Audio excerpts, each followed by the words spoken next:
Hey everyone, today I'm going to write a cold email to an imaginary designer at Google asking for a job. Yes, I'm going to do it right away here in this video using ChatGPT. In this video, I'm going to cover three things. Number one, what is cold email and why should you even send one? Number two, what should be inside a cold email? Of course, very important. And number three, where should you send a cold email? You need an email ID to do that. Well, the number three is more like a hack, but stay till the end. This is going to be an exciting one. So let's start with number one. What is a cold email? When you send out an email to somebody where the recipient isn't really expecting it, who doesn't know who you are, why are you sending this mail and all, it's called a cold email. A warm email is somewhere where the recipient is expecting something, they know, and they probably also know why they are sending you that mail. That's why it's called a cold email. And for all these emails, there's always a purpose. In this case, the purpose is to ask for a job. In the world of sales, people try to sell a lot of things by sending an email and so on. A similar thing in the world of phone calls would be the cold calls, the marketing calls that you get from people, from banks and all asking you to buy a credit card, take a personal loan and so on. They are also cold calls. And since this is an email, it's called a cold email. And now you might be thinking, why should I even send a cold email? Well, you should send it to make yourself heard, to make the right people, the relevant people know that you exist and what you're capable of. Remember, if you don't ask for it, the answer is always a no. Let me repeat, if you do not ask for it, the answer is always a no. Let's move on to the second part, which is what should be in the cold email. The first thing that you need to know before you even set out to write your email is to know who you are sending this email to. So make sure you know a recipient, you have a recipient in mind who you want to send this to and from which company and so on. Today, for the sake of this example, I've taken an imaginary designer called Alan Rogers who works at Google. This is just an imaginary name that I have taken. Any resemblance to any real Alan working at Google is highly coincidental. Alan bhai, this is just an example.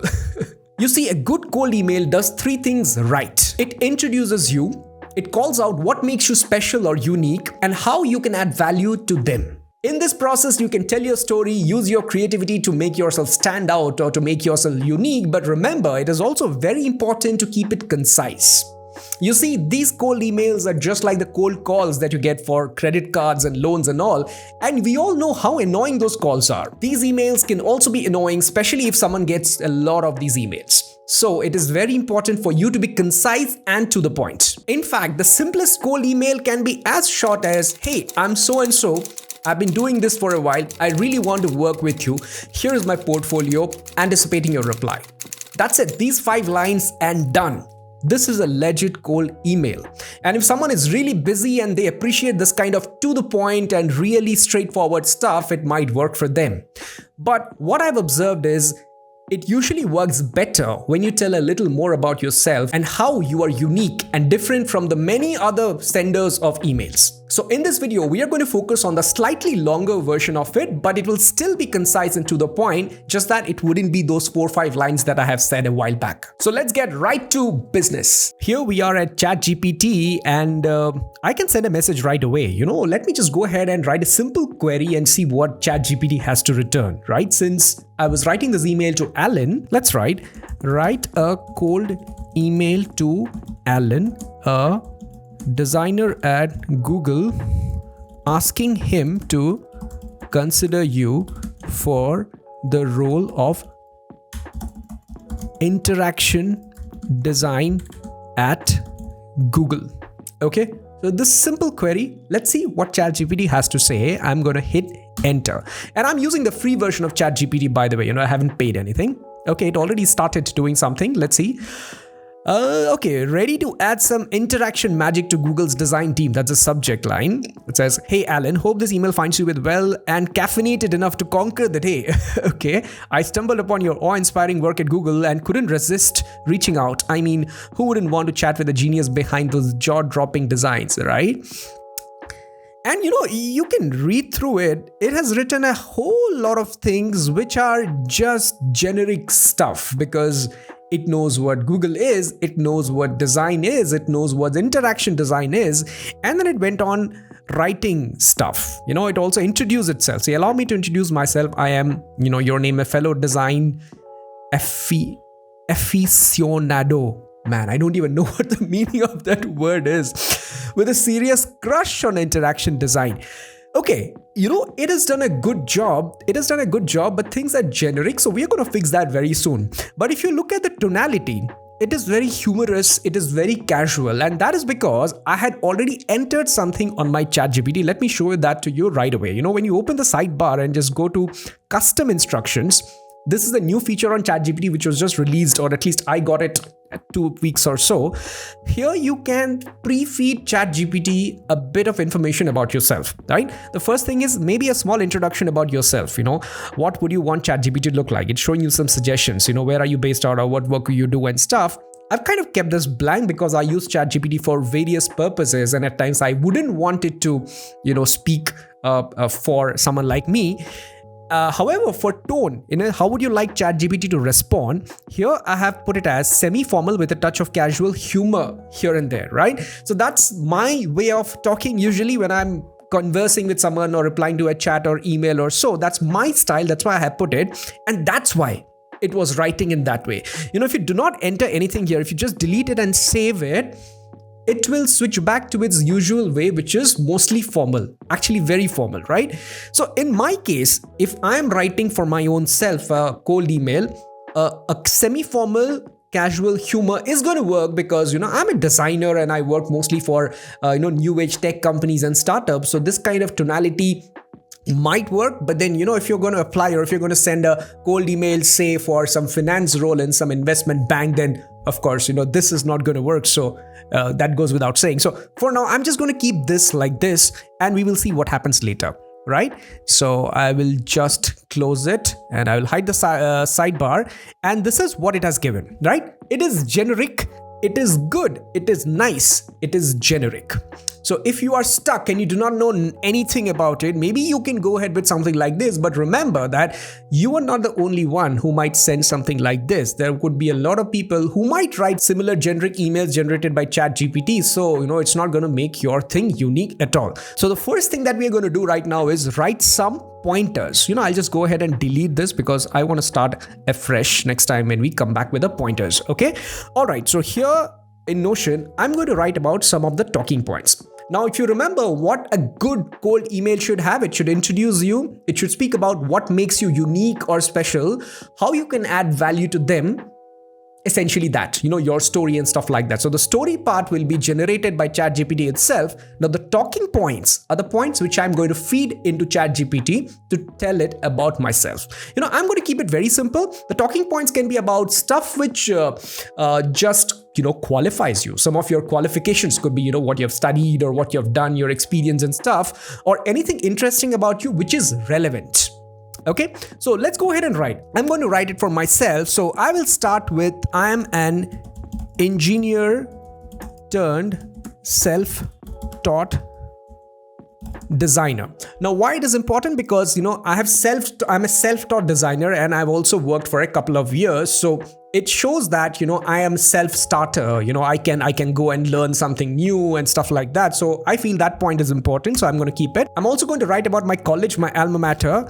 I am an engineer from the prestigious IIT Madras. Now, why am I writing about this, even though this has got nothing to do with my design stuff, is because the IIT Madras is a prestigious college, like the way I have written, it's not easy to get into it.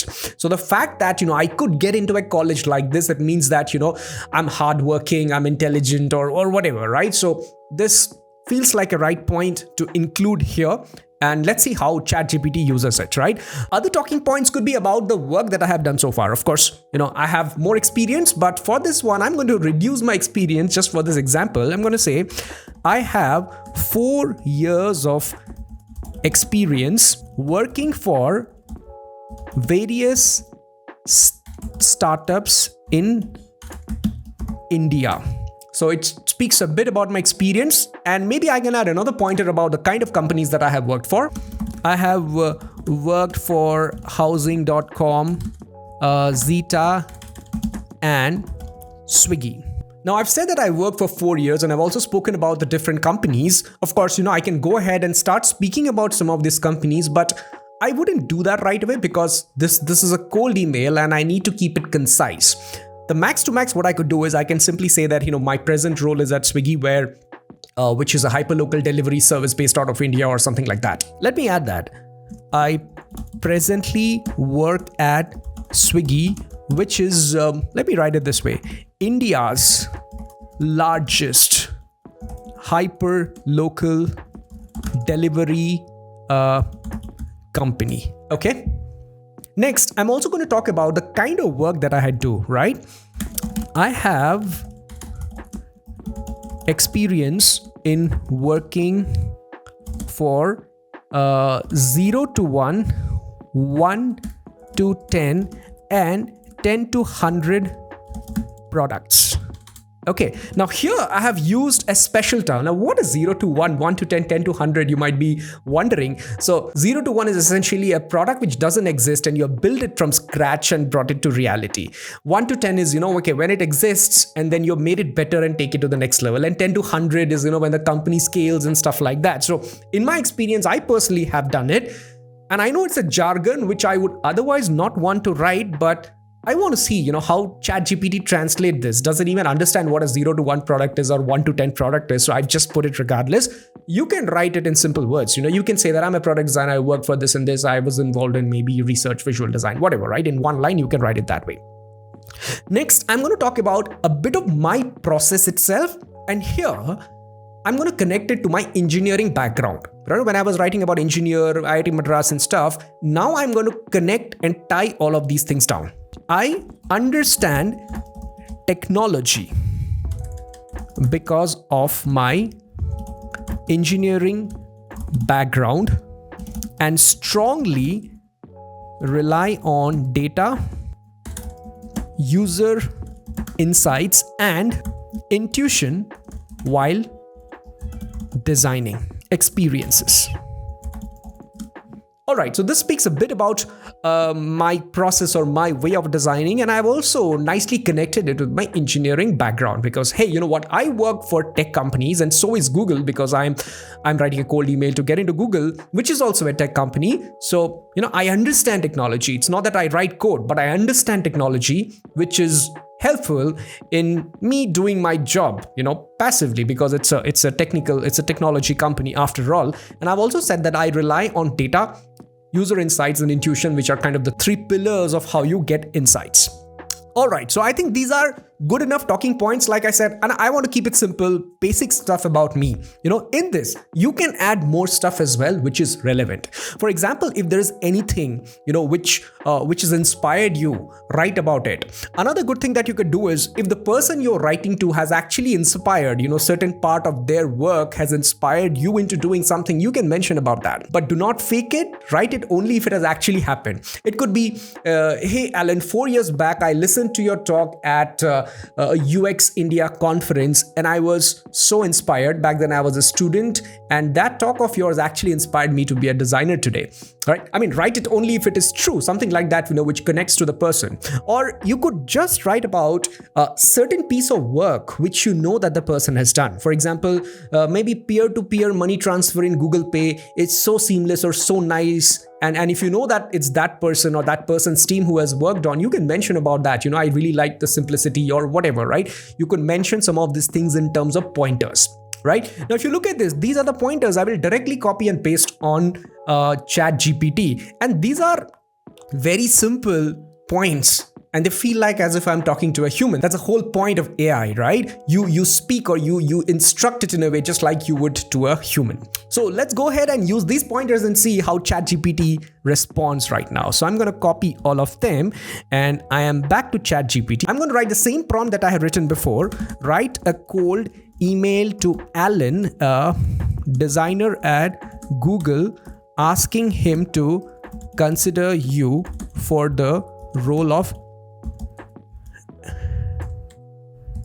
interaction designer at Google using these pointers. Okay, I just said using these pointers, I'm going to put a colon. And now if I hit enter, it's going to send that query right away, but I don't want to send it because I want to paste those things which I've copied from Notion. So I'm going to hold shift and press enter maybe twice to have some space out there. And now I'm going to paste those pointers which I had listed about my own self. Now these pointers, I would suggest, spend some time and understand what are those talking points about you, what makes you unique, right? So spend some time on writing these pointers, even though, I had randomly written some of these things because this is an example. And of course, I haven't randomly written because I know about myself and I know that these could be some of the talking points about me. So I have written them down, but in reality, you should be spending a good amount of time understanding what these pointers are before feeding it to ChatGPT or any other tool that you want to use it, right? Now that I have done, I'm going to hit enter and see what this has got to do. All right, subject says, let's blend tech and design magic, your future interaction designer, right? Okay, sounds a bit cheesy, but okay, let's see, right? Hey, Alan, hope this email finds you designing up a storm over at the Googleplex. Okay, first of all, let me introduce myself. I am Sapta, an engineer who took a detour into whimsical world of design. Picture this, I went from coding algorithms to creating pixel perfect experiences. Quite the transition, huh? Now I might not have an arsenal of design degrees. Okay, it figured out that I don't have design degrees, although I haven't mentioned about it. But since I said I'm an engineer and then self-taught, it figured out that maybe I don't have a degree in design, which is good. Now I might not have an arsenal of design degrees, but I come wielding a degree from the legendary IIT Madras. So I've got a bit of engineering cred to sprinkle on my design endeavors. I mean, I think this lingo is a way too Gen Z for me to understand, I guess. Okay. Over the past 4 years, I've been trotting across Indian startup scene like Design Savvy Nomad, from Housing.com's virtual doorways to Zeta's fintech playground. So it has figured out what Housing.com is. It says virtual doorways. It knows that it's into real estate. And Zeta, it figured out that Zeta is a fintech one.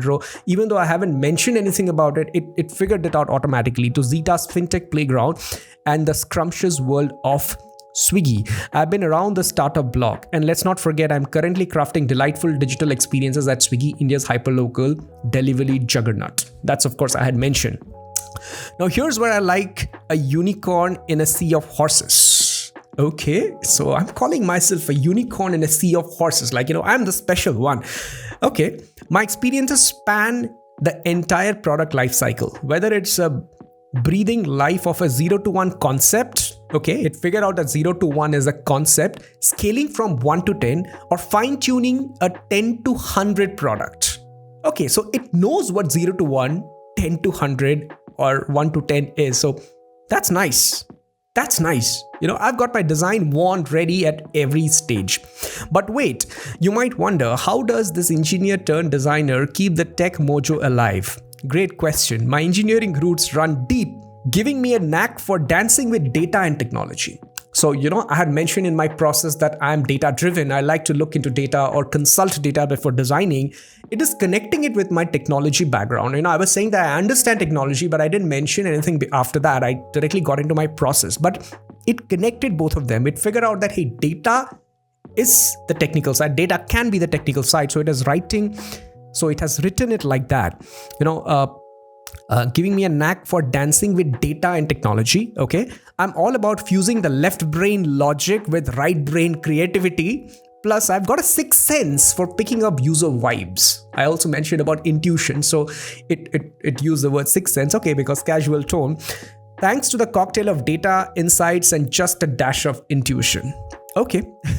Alan, I'm not just sending you an email, I'm sending you an invitation to witness the tech design tango I have perfected. Okay, probably it's a little too strong.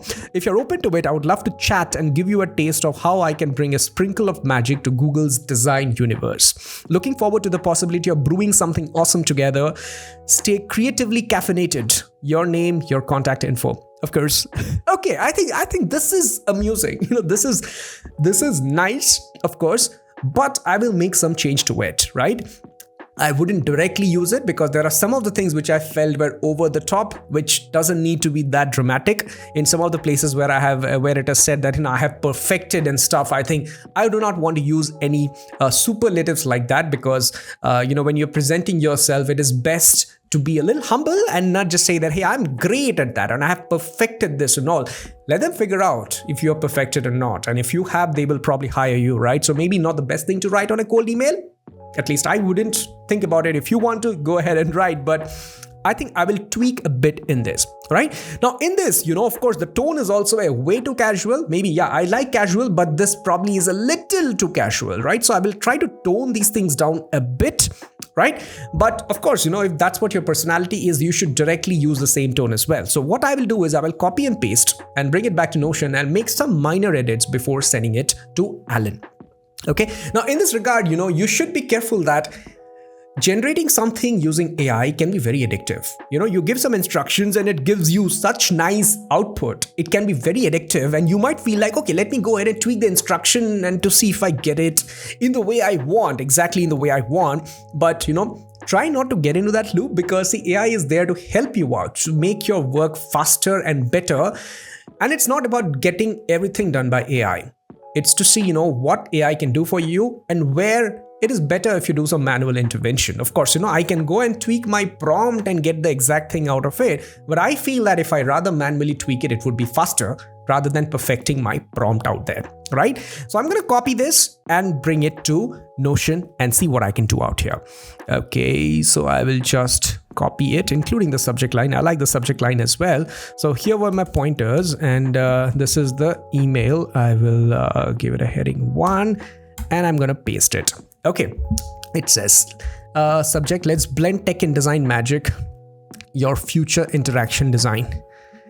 I'm thinking if I should make it seeking interaction design opportunity. Should I make it that way rather than your future interaction? Okay, subjects are meant to be catchy. Maybe I will tone a few things down in the body of the email. Hey, Alan, I hope this finds you designing up a storm over at Googleplex. Okay, all right. So I think the first line also sets the tone of what the rest of your email could be. So this is definitely a high energy sort of introduction. So I will keep it, but maybe I will not use so many emojis because otherwise it might feel like one of the marketing emails. I'll not do it. First of all, let me introduce myself. I am Sapta, an engineer. I would, I will not do it. Engineer turned self-taught designer. I will keep it that way. Okay, I already have design, so designer. Because, this is a one-liner which I have been using for myself. I use it on my LinkedIn bio, I use it on my Instagram, wherever I write about myself. This is a one-liner. So I wouldn't want to get extra creative out there. I would rather use the same thing. I'm Sapta, an engineer turned self-taught designer, right? Picture this. I went from coding algorithms to crafting pixel-perfect experiences. Quite a transition, huh? I think that's a nice sentence. I will keep it. The casual tone just carries forward. Now, I might not... here, I will just simplify it a little more. Now, I might not have a formal design degree, but I do have, I do have a degree. Have a degree from the legendary IIT Madras. I have a degree in engineering. But I do have an engineering degree from the legendary IIT Madras. Okay, I will keep it this way. So the thing is, it's not that the entire tonality of this email has to be, changed in case I want it slightly lower and not as playful. It could be like, some of the sentences can be playful and some of the sentences can be just plain. So that's what I'm trying to do. And overall, when you read the entire email, so that it feels like, okay, it has the right balance. Okay, that's what I'm trying to do right now. That's why you will see I'm just changing selected sentences. Now, I might not have a formal design degree, but I have an engineering degree from the legendary IIT Madras. So I've got a bit of engineering cred to sprinkle on my design endeavor. So the first part is pretty straightforward and the fun part is in the end of it, right? So I've got a bit of engineering cred to sprinkle on my design endeavor, right? Over the past 4 years, I have I have been trotting across the Indian startup scenes like a design-savvy nomad, from housing.com's virtual doorways to Zeta's fintech playground. I think I like that sentence. I will keep it. And scrumptious. Should I write scrumptious? Okay, I will keep it scrumptious. I can think of a different word as well, but okay. World of Swiggy. I have been around the startup block, and let's not forget. I'll not put it. I'm currently crafting delightful digital experiences at Swiggy, India's hyperlocal delivery. India's, I would write, most loved hyperlocal delivery app. I will just keep it this way. Okay. All right. Again, I don't want to claim something it's the largest or something. I'll just say it's most loved. Okay, that's a thing I can say. It's most loved or so. So here's where I shine like a unicorn in the sea of horses. Okay, so I would definitely want to change this sentence, but because it feels like I'm undermining other people. So I don't have to do that. I will just have to speak about myself and not about other people. Right? I will just get away with this sentence, I feel. But if you feel that something like this suits your personality, please go ahead and use it. Right? Now here's where I shine like a unicorn in a sea of horses. Now here's where maybe I will call it like, here's what I have done so far. Actually, I can just get away with this sentence and I think it'll still work. My experience spans the entire product life cycle, whether it's a breathing life into a 0 to 1 concept, scaling from 1 to 10, or fine-tuning a 10 to 100 product. I've got my design wand ready at every stage. I would write it this way. I have tasted and contributed to all these stages. Again, I'm just trying to mellow it down a bit.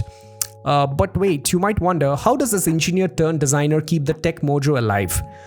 Okay, here's I don't know if this sentence would be relevant for me, to keep the tech mojo alive. Like, is that something I'm really expected to do as a designer?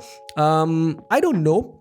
What I'll do is I'll also try to get away with these two things and see if the rest of the part actually makes sense. My engineering roots run deep, giving me a knack for dancing with data and technology. Okay, all right, I think it works. I'm all about fusing the left brain logic and right brain creativity. That's a nice sentence, I like it. Plus, I've got a sixth sense of picking up user vibes, thanks to the cocktail of user, data, insights, and just a dash of intuition. I think I like that. I'll keep it that way. Of course, I'll remove these emojis. Of course, 1 or 2 emojis are fine, but this has gone a little too much. I don't want to use that much. Alan, I'm not just sending you an email. I'm sending you an invitation to witness the tech design tango I've perfected. This sentence, I would try to make it a little more humble. So what I'll do is, I'll just copy and paste, and let's see if ChatGPT itself can do something, right? I'll go here. I'll say, rewrite this to make it sound more humble. Let's see if it can do something, and I paste that same thing. Let's see if it does. I'm reaching out to a humble request. Would you be open to a conversation? I'd be truly grateful for the opportunity to share a glimpse of the journey I've had in the realm of tech and design. If you're willing, I'd be honored to discuss how my experiences are. I think this is better. What I'll do is I'll just copy and paste. I'll copy this and I will see if I can mix and match anything. So I will just add some space out here and paste the new sentence. So this is the old paragraph, which is the initial one, and this is the mellowed one, the humble one, right? So let's see if I can mix and match these things, or I'm fine with using the second one completely. Alan, I'm not just sending you an email, I'm sending you an invitation to witness the tech design tango I perfected. That is definitely not the sentence I would want to use. If you're open to it, I would like to chat and give you a taste of how I can bring a sprinkle of magic to Google's design universe. That's probably not that bad a sentence, right? So let's see. Alan, I'm reaching out. All right, Alan, I'm reaching out with a humble request. Would you be open for a conversation? Okay, I think this is nice. Would you be open for a conversation? Let me just Command X and bring it here. If you're open to it, I would love to chat and give you a taste of how I can bring sprinkle of magic to Google's design universe. I would be honored. I would be honored also if I could bring it out here. If you're open to it, I would be honored. I think I will just use this. I would be honored to chat and give you a taste of how I can bring a sprinkle of magic to the Google's design universe. I think that's nice. Okay. I think this works. So I will just remove all of them. and stay creatively caffeinated.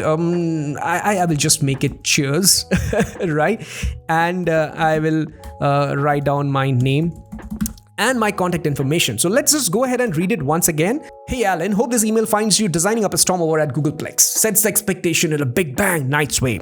First of all, let me introduce myself. I am Sapta, an engineer turned self-taught designer. Picture this, I went from coding algorithms to designing pixel perfect experiences. Here I will make a little bit of change. I went from not coding algorithms. I was an electrical engineer. I am an electrical engineer. From designing circuits to crafting pixel perfect experience. Quite the transition, huh? Now, I might not have a formal degree in design, but I do have an engineering degree from the legendary IIT Madras. So I've got a bit of engineering cred to sprinkle on my design endeavors. Over the past 4 years, I've been trotting across the Indian startup scene like Design Savvy Nomad, from Housing.com's virtual doorways to Zeta's fintech playground and the scrumptious. What I'll do is, I will just remove this. This part Swiggy, because I mentioned it in the next sentence. So it'll be like, from Housing.com's virtual doorways to Zeta's fintech playground, I have been around the startup block. Okay, I'm currently crafting delightful digital experiences at Swiggy, India's most loved hyperlocal delivery app. I think now it makes sense. Otherwise, Swiggy was kind of getting repeated twice. My experience spans the entire product's life cycle, whether it's a breathing life into a 0 to 1 concept, scaling 1 to 10, or fine-tuning a 10 to 100 product. I have tasted and contributed all these stages, right? My engineering roots run deep, giving me a knack for dancing with data and technology. I'm all about fusing the left brain logic with right brain creativity. Plus, I've got a sixth sense for picking up user vibes thanks to the cocktail of data insights and just a dash of intuition. I like this just a dash of intuition part. Alan, I'm reaching out to you with a humble request. Would you be open for a conversation? So if you're open to it, I would be honored to chat and give you a taste of how I can bring a sprinkle of magic to Google's design universe. Looking forward to the possibility of brewing something awesome together. Cheers, Saptarshi Prakash. Now, this is nice. I really love it. It starts with a lot of energy and shows that, hey, you know what? I'm that high energy person. I'm humorous. I'm young, whatever, right? But then when it goes to the serious stuff, where I'm actually asking, hey, can I have your time? Can I chat with you and tell you about what I can do and stuff? It gets a little more serious and little less that crazy fun stuff which I have spoken about at the bottom. So I think overall, it's a nice balance. Now, this still misses one very, very important thing, which is the link to my portfolio. Alan cannot take a call just based on a nicely written email. He will have to look into my work as well, right? So we need to add it somewhere here. So what I will do is, here is a glimpse of what I have done so far. And then I can insert the link out here, and it'll also be good if you can add about which project you want to talk about, right? You can write something like, I really enjoyed working on my self-initiated project around parking spots. Okay, just giving an example. You don't have to mention about what parking spots is. Maybe, of course, I don't have any project which is around parking spots, but I'm assuming imagine I had worked on some project which was around parking spots finding or something. This will be just this cue so that Alan knows when he clicks on the links of my portfolio and he sees maybe a couple of other things, he will know that, I was referring to that. So probably he would just go and see that. So, some reference to one of your projects which you are proud of, which you believe you have done a great job. So I think that's great. We have a nice email in place, and that brings us to the next important thing. Where do you send it? You need to have the email ID of Alan, right? And he's not your friend that you will have his email ID. So there are a couple of things that you can do. Of course, just check out Alan's public profiles like LinkedIn, Facebook, wherever he is in, and just see if you can find the email ID out there. Many people keep their email IDs public because they like to engage with people or for business opportunities and all. So that could be one way of doing it. And the second way is more like a hack. It's not a tried and tested that would work every time, but this is something that you can keep in mind. Most of the companies in this world have their email IDs in a particular format. it's always, in most of the cases, it is first name dot last name at the rate of the company domain. For example, if you want to send an email to someone called Ramesh Kumar who say works in Flipkart, it's most likely that the email ID would be ramesh.kumar@flipkart.com or whatever the domain of Flipkart is. And similarly, if it is Alan Rogers, the email ID will most probably be alan.rogers@google.com or whatever it is. Just try it out. It works for a lot of the cases. Of course, it'll still be a trial and error. It may work, it may not work, but it should work in majority of the cases. But again, don't take advantage of this. It's not right to spam people left, right, and center. So only when you have a really good and important purpose like, asking for a job, maybe you can send it, but just be mindful about people's privacy. So there it was, how you write a cold email which might actually land you into your first job or into your dream job. And remember, the summary of this entire video is, if you do not ask for it, the answer is always a no. So do not have that default no, ask for it and let that answer be no after that. And you never know, answer might even be yes, and you may actually land into your dream job. That's all for today in this video. If you like this video, please like and share it with everyone, and please subscribe to my channel. It inspires me to create more content for you. This is Sapta signing off.